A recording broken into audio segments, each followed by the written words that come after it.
നമസ്കാരം. 14 വർഷത്തെ കാത്തിരിപ്പിന് വിരാമമാകുന്നു. ഇതോടെ സാക്ഷാത്കാരമാകുന്നത് ശബരിമല റോപ്പ് വേ ആണ്. വന്യജീവി ബോർഡിന്റെ അന്തിമാനുമതി ലഭിച്ചാൽ ശബരിമല റോപ്പ് വേ നിർമ്മാണം ജനുവരിയിൽ തുടങ്ങും. ഇതിനുള്ള പ്രാരംഭ നടപടികൾ ദേവസ്വം ബോർഡ് കൈക്കൊണ്ടു കഴിഞ്ഞിരിക്കുകയാണ്.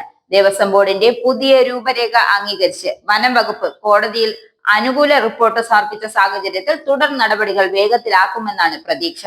അനുമതി ലഭിക്കുന്നതോടെ പതിറ്റാണ്ടുകളായുള്ള റോപ്പ് വേ എന്ന സ്വപ്നമാണ് യാഥാർത്ഥ്യമാകുന്നത്.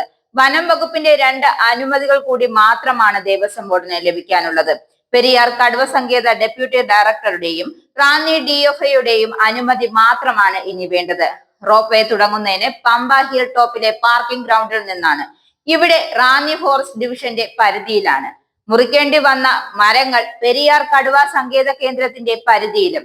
മരം മുറിക്കുന്നതിനും മറ്റുമുള്ള അനുമതിയാണ് ആവശ്യം. ഈ അനുമതി ഡിസംബർ അവസാന വാരം ലഭിക്കുമെന്നാണ് ദേവസ്വം ബോർഡിന്റെ പ്രതീക്ഷ. അനുമതിക്ക് ആവശ്യമായുള്ള അപേക്ഷ ദേവസ്വം ബോർഡ് വനം വകുപ്പിന് നൽകിയിട്ടുണ്ട്. ഇതുകൂടി അനുകൂലമായാൽ ജനുവരിയിൽ നിർമ്മാണം ആരംഭിക്കാനാണ് ബോർഡിന്റെ തീരുമാനം.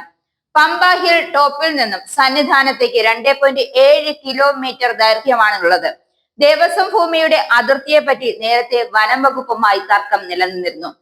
ഇതേ തുടർന്നാണ് റോപ്പ് വേ അടക്കമുള്ള പദ്ധതികൾ പാതി വഴിയിൽ നിലച്ചത്. ഈ തർക്കത്തിന് ഹൈക്കോടതി ഇടപെട്ട് പരിഹാരം കൈക്കൊണ്ടിട്ടുണ്ട്. ഇതോടെയാണ് റോപ്പ് വേ പദ്ധതി വീണ്ടും ജീവൻ വെച്ചത്. ദേവസ്വം ബോർഡിന്റെ രൂപരേഖ അനുസരിച്ച് 4.5336 ഹെക്ടർ വനഭൂമിയാണ് പമ്പ സന്നിധാനം റോപ്പ് വേക്ക് വേണ്ടി വരിക. ഇത്രയും വനഭൂമി ഏറ്റെടുക്കുന്നതിന് പകരം കൊല്ലം ജില്ലയിൽ നൽകിയിട്ടുണ്ട്. രൂപരേഖ അനുസരിച്ച് 80 മരങ്ങൾ മുറിക്കേണ്ടി വരും. 40 മുതൽ 50 മീറ്റർ വരെ ഉയരമുള്ള 5 തൂണുകൾ ഉണ്ടാകും.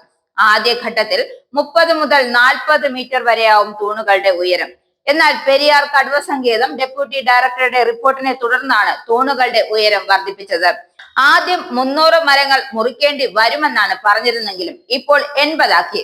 റോപ്പ് വേ തുടങ്ങുന്നതിന് പമ്പ ഹിൽ ടോപ്പിലെ പാർക്കിംഗ് ഗ്രൗണ്ടിൽ നിന്നാണ്. ഇനി വന്യജീവി ബോർഡാണ് റോപ്പ് വേക്ക് അന്തിമ തീരുമാനം നൽകേണ്ടത്, അതായത് അന്തിമ അനുമതി നൽകേണ്ടത്. റോപ്പ് വേ പദ്ധതി യാഥാർത്ഥ്യമാകുന്നതോടെ സന്നിധാനത്തേക്കുള്ള ചരക്കു നീക്കം വേഗത്തിലാകുന്നതിനോടൊപ്പം അടിയന്തര ഘട്ടങ്ങളിൽ ആംബുലൻസ് സർവീസിനായി ഉപയോഗിക്കുവാനും സാധിക്കും.